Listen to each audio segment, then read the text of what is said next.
पडणार आहे आणि तो दुष्काळ अन्नाचा पाण्याचा नव्हे तर परमेश्वराची वचने ऐकण्यासंबंधाचा होणार आहे. म्हणजे देवाचं वचन ऐकण्याचा दुष्काळ पडणार आहे. त्यावेळेस तुम्ही म्हणाल पाच चर्च आहे का? कदाचित चर्च पण बंद होतील काही दिवसात, माहित नाही कसं होईल. कारण वचनामध्ये जर लिहिलं आहे वचनाचा दुष्काळ पडणार आहे, तर आता आम्हाला संधी आहे, सुकाळ आहे. जेवढं होईल तेवढं वचन आम्ही ऐकणं गरजेचं आहे आणि ते वचन आम्ही पाठांतर करणं गरजेचं आहे. यासाठी की पालक जरी नसले तरी आम्हाला स्वतःसाठी ते वचन बोलणं गरजेचं आहे. हालेलुया. कारण परमेश्वर काय करतो? आशीर्वादित त्याच्या वचनाच्या द्वारे करतो. तो त्याचं वचन पाठवून बरे करतो. आणि जर तुमच्याकडे वचनच नाहीये तर आमच्या जीवनामध्ये तो आशीर्वाद कसा असणार आहे? म्हणून आम्हाला वचन पाठांतर करायचे. म्हणून मी तुम्हाला सांगत असतो वचन पाठांतर करा. त्याचबरोबर मग कधीही तुम्हाला कुठे जरी उभा केलं तरी तुम्हाला वचन सांगता आलं पाहिजे. माकडा संबंधाने एक म्हण आहे, बंदर का बच्चा किधर भी फेको अपनी पैर पर वो खड़ा रहेगा. तसे आपल्या मंडळीतले लोक कुठे जरी फेकले तर त्यांना वचनाबद्दल इतरांना सांगता आलं पाहिजे. हालेलुया. प्रभूला धन्यवाद असो. यावेळेस आपण प्रभूच्या वचनामधून पाहूया गणनाचं पुस्तक. आज पुष्कळ जण आले नाहीत. ते नितीन दादाची कल्पनाताईचा पेपर होता, त्यानंतर दोन भाऊ ते पण नाही आले. जे आले नाही त्यांच्यासाठी प्रार्थनेत आठवण ठेवा.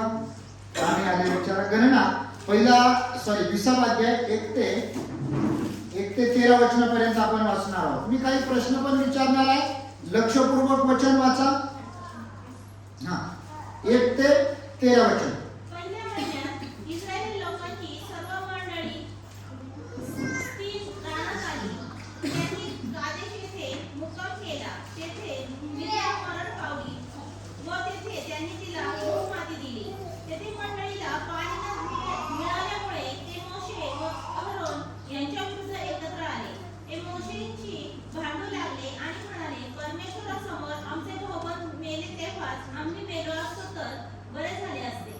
तुम्ही परमेश्वराची मंडळी ह्या रानात कशाला आणली?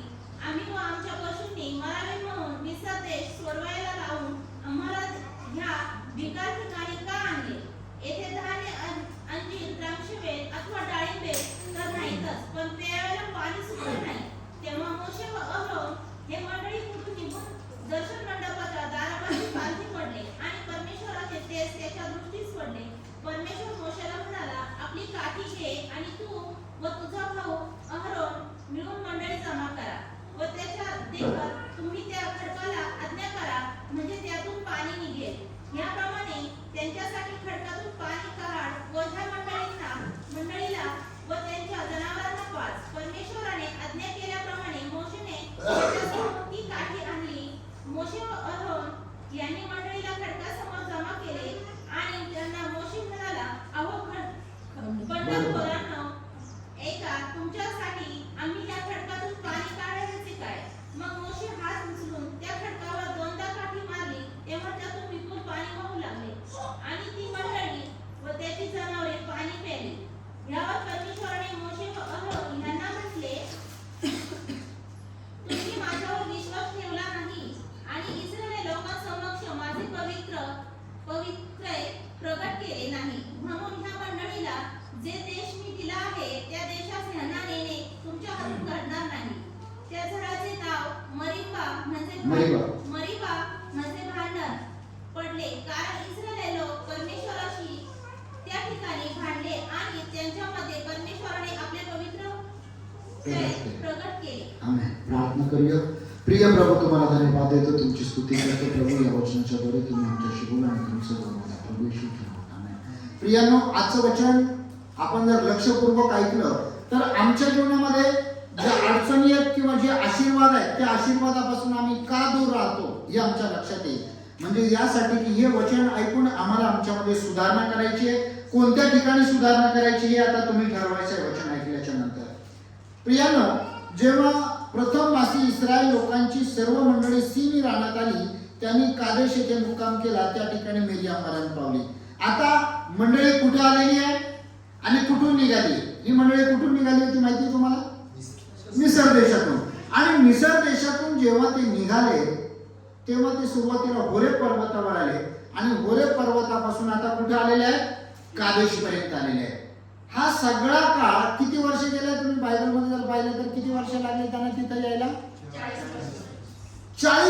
लागले मिसर देशातून इस्रायल पर्यंत येण्यासाठी किंवा त्या आशीर्वादित देशापर्यंत येण्यासाठी 40 वर्ष लागले. एवढं वेळ लागण्याचं काय कारण आहे? काहीतरी घडलं असावं म्हणून एवढा वेळ त्यांना लागलेला आहे. मग ज्या लोकांना परमेश्वर देवानं जर ठरवलं यांना घेऊन जायचं तर परमेश्वर अगदी सहजासहजी अगदी वेळेत त्या लोकांना नेऊ शकत होता. परंतु यामागे काहीतरी घडलेलं आहे आणि त्यांना उशीर लागलेला आहे. इथं अजून एक गोष्ट घडली की मिरियाम मरण पावली. मिरियाम मरण पावल्याच्या नंतर तिच्यासाठी त्या लोकांनी शोक केला. शोक केल्याच्या नंतर लोक लगेच मोशे बरोबर भांडायला उठले. बहीण कोणाची मरण पावली? मोशेची. आणि भांडण आता कोणाबरोबर चालू आहे? मोशेबरोबर. म्हणजे त्याला दुःख झालेलं आहे आणि त्याला दुःख झालं तरीही लोक त्याच्याबरोबर भांडत आहे. बऱ्याचदा आमच्या जीवनामध्ये पण असं होतं किंवा इतर लोकांच्या जीवनामध्ये आम्ही पाहतो अनेक ठिकाणी मोतीच्या ठिकाणी पण भांडण होतात. ते कशावरून होतात हा त्याचा प्रश्न आहे, तुम्हाला सगळ्यांना माहिती आहे. त्याच्यामध्ये आपल्याला खोलात जाण्याची गरज नाही. परंतु जी मिरियाम ही मोशेपेक्षा लहान आहे का मोठी आहे? मोठी. कोणाचं म्हणणं लहान आहे कोणाचं म्हणणं मोठी आहे? ज्यांचं म्हणणं मोठी त्यांनी वरात करा. अच्छा. आणि ज्यांचं म्हणणं लहान आहे त्यांनी वरात करा. नाही, मिरियाम मोठी होती. तुम्ही लक्षात घ्या, मागच्या वेळेस एकदा वचन झालं होतं आपलं, जेव्हा मोशे बालक होता त्यावेळेस मोशेला पेटारा टाकलं आणि त्या डांबरा वगैरे राळ चोपडून त्याला पेटारा टाकलं आणि तो पेटारा नील नदीत सोडून दिला. त्यानंतर फारोची कन्या आणि तिच्या मैत्रिणी आल्या, त्यांनी तो पेटारा पाहिला आणि मोशेची बहीण लांबून बघत होती मिरियाम. आणि मग तो पेटारा पाण्यात सोडला. पाण्यात सोडल्याच्या नंतर फारोच्या मुलीनं तो पेटारा बाहेर काढायला लावला आणि मोशेची बहीण मिरियाम कुठे गेली? आता फारोच्या बहिणीकडे गेली. तिची डेअरिंग बघा. ती आता म्हणत नाही त्या बाळाला जीवदान द्या किंवा त्या बाळा माझ्याकडे द्या.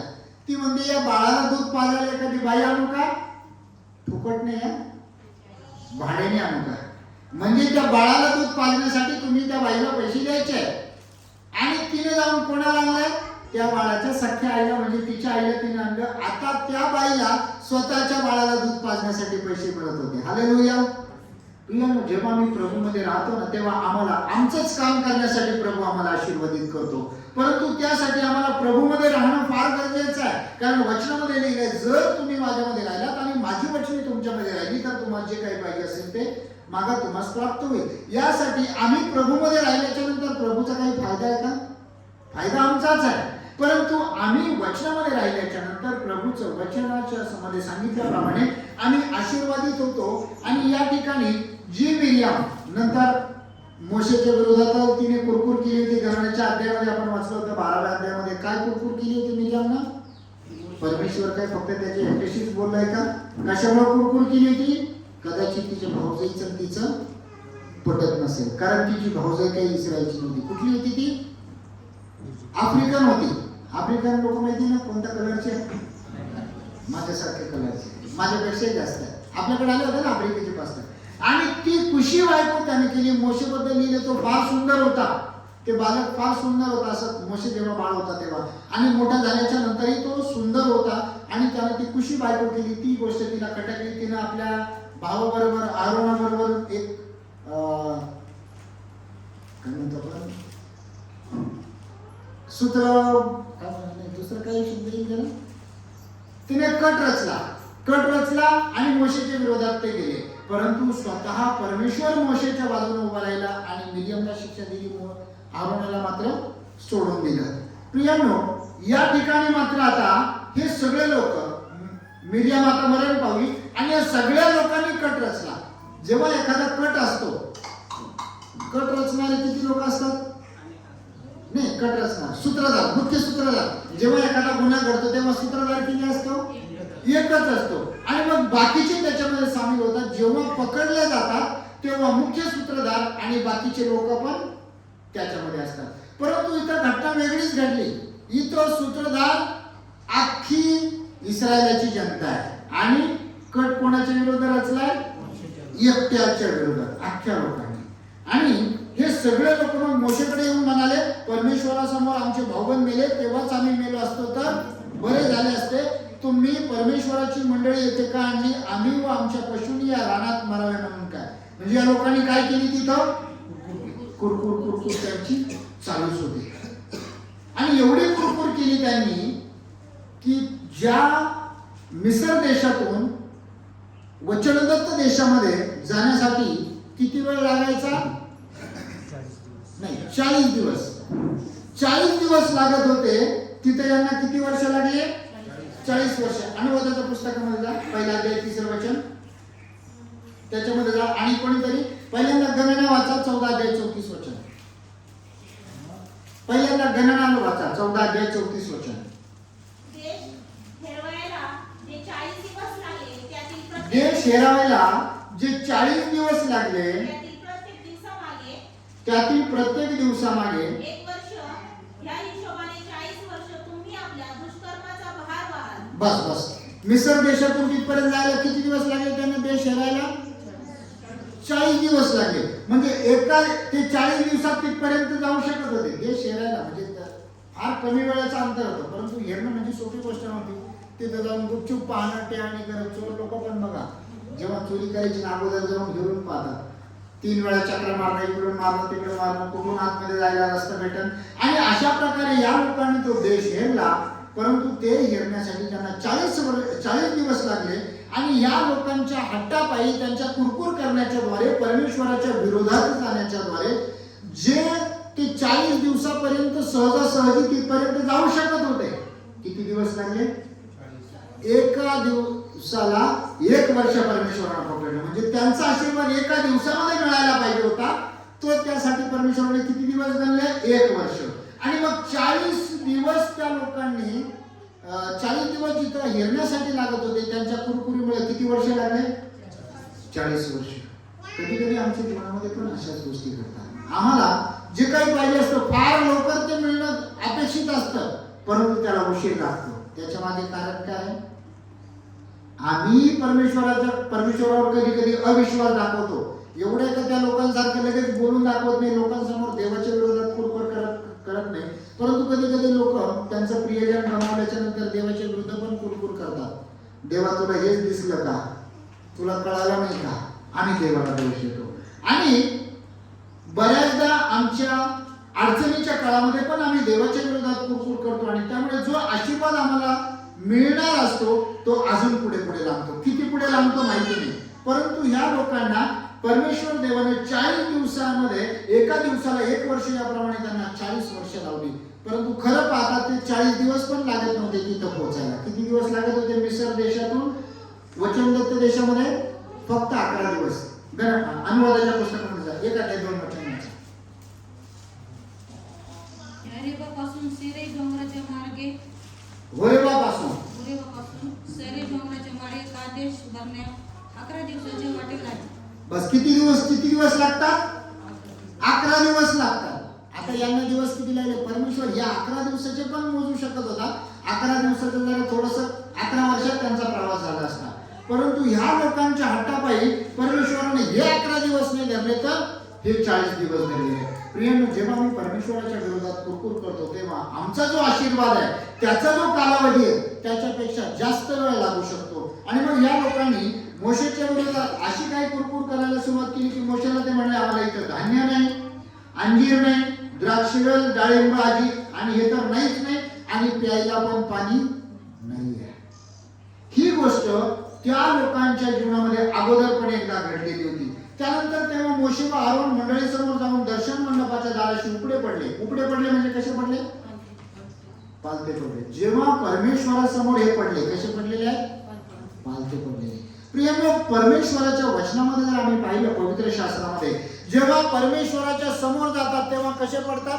असे पालथे पडतात. परंतु तुम्ही पहा, बरेच लोक काय करतात, लोकांना टच म्हणून कसे पडतात? उताने पाडतात. आणि नीतिसूत्राच्या पुस्तकामध्ये कोणाचं वचन पाठ आहे? 13 अध्यायाचे 6 वचन. दृष्टता पातक्यास उताना पडतो. पाठी वैसे टाळा. दृष्टता पातक्यास उताना पाडते. म्हणजे कोण उताना पडतं? दुष्ट आणि पापी मनुष्य.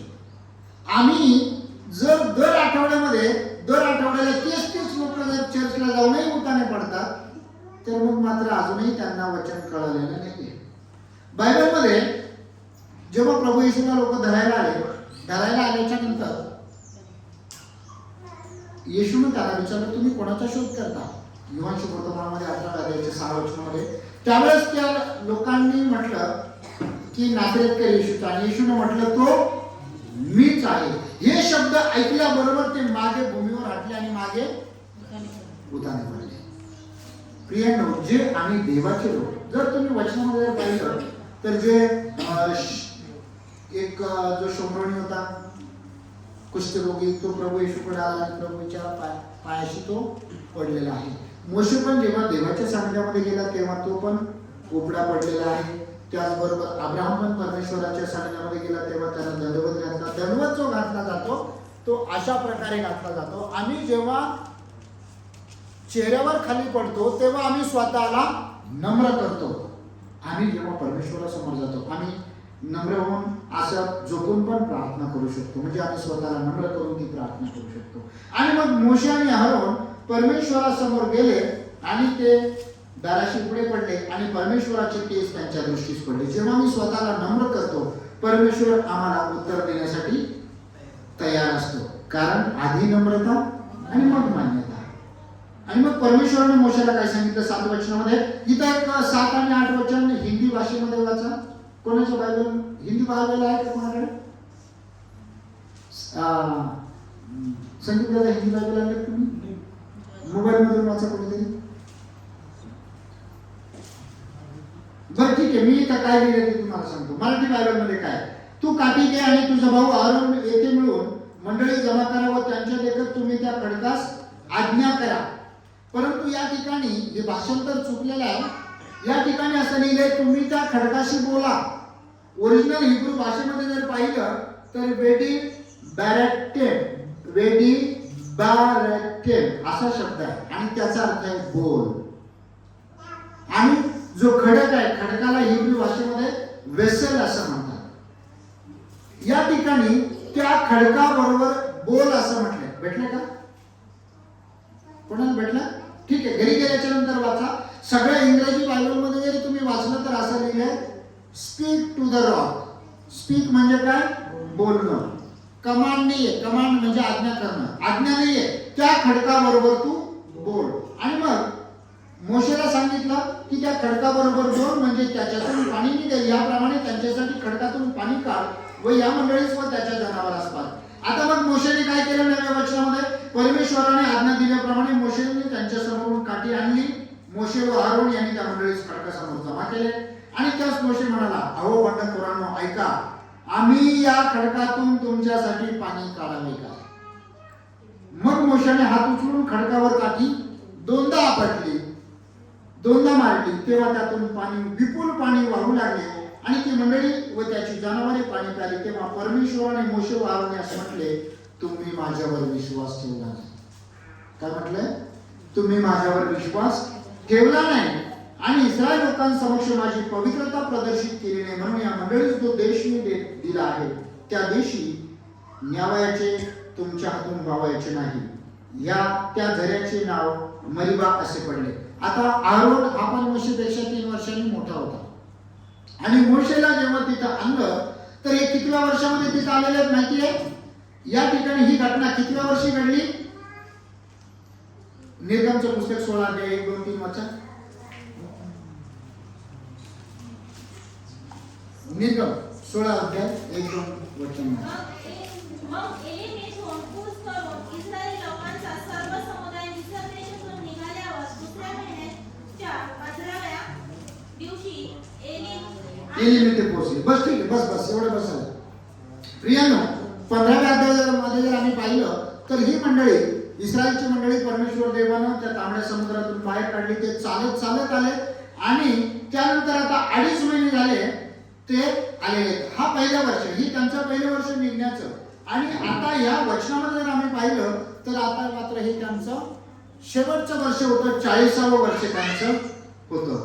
आणि मग इथं आल्याच्या नंतर मोशे एवढा टेन्शन मध्ये आला की या लोकांना म्हणतो तुमच्यामुळं मी त्या ठिकाणी आशीर्वादाच्या देशामध्ये गेलो नाही.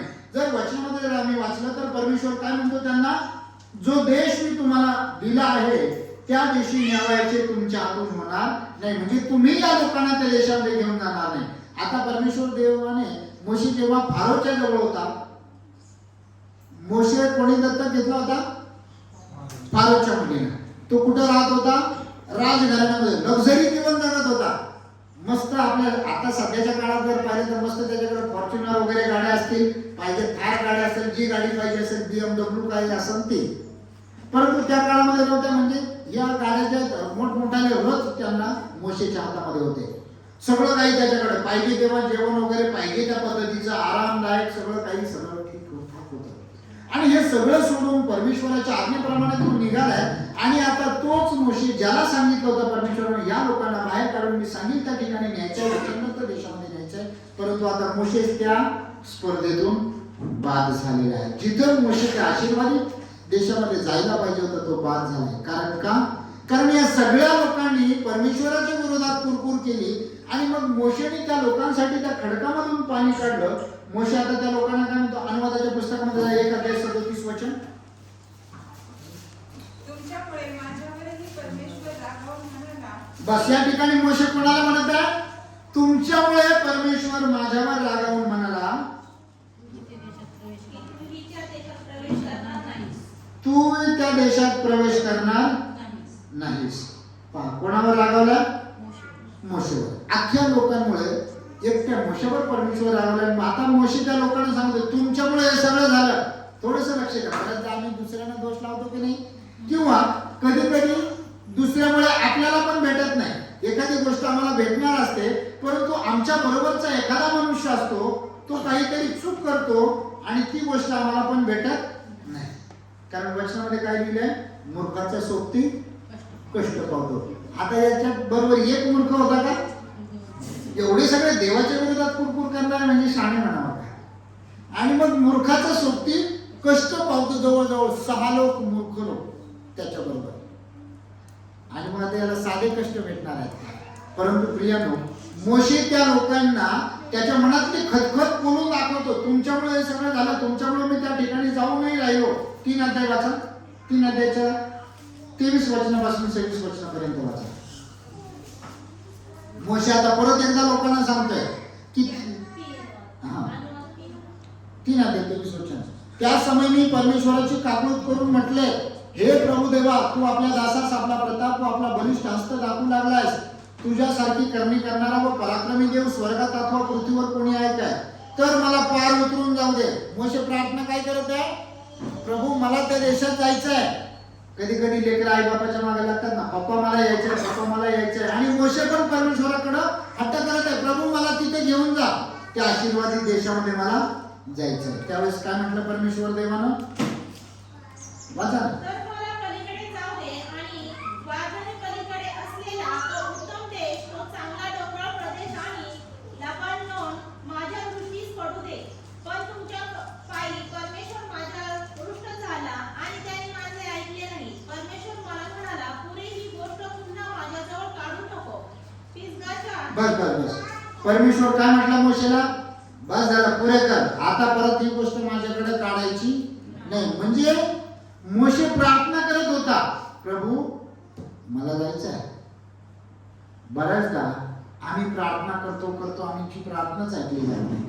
परंतु याचा अर्थ असा आहे की आम्ही खचून जाता कामा नये. प्रभू येशूने एक दाखला दिलाय की विधवा होती, त्या नगरामध्ये होती. कुठे लिहिलंय? कुणाला माहिती आहे का कुठे लिहिलंय? 16 अध्याय, लूक 16 अध्यायामध्ये. आणि मग ती विधवा प्रार्थना करत राहते आणि तिच्या प्रार्थनेला उत्तर मिळतं. परंतु मोशेने एकदा दोनदा प्रार्थना केली, परमेश्वराने सांगितलं प्रार्थना स्टॉप कर.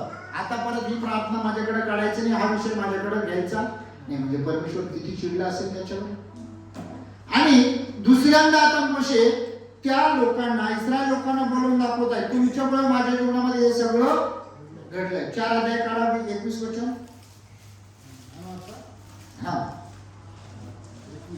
मग तुमच्यामुळे परमेश्वराने माझ्यावर रागावून अशी शपथ पाहिली की तुला यार्देनच्या पलीकडे जायचे नाही, व जो उत्तम देश इस्रायलांचा देव परमेश्वर त्यांना वतन म्हणून देत आहे, त्यात तू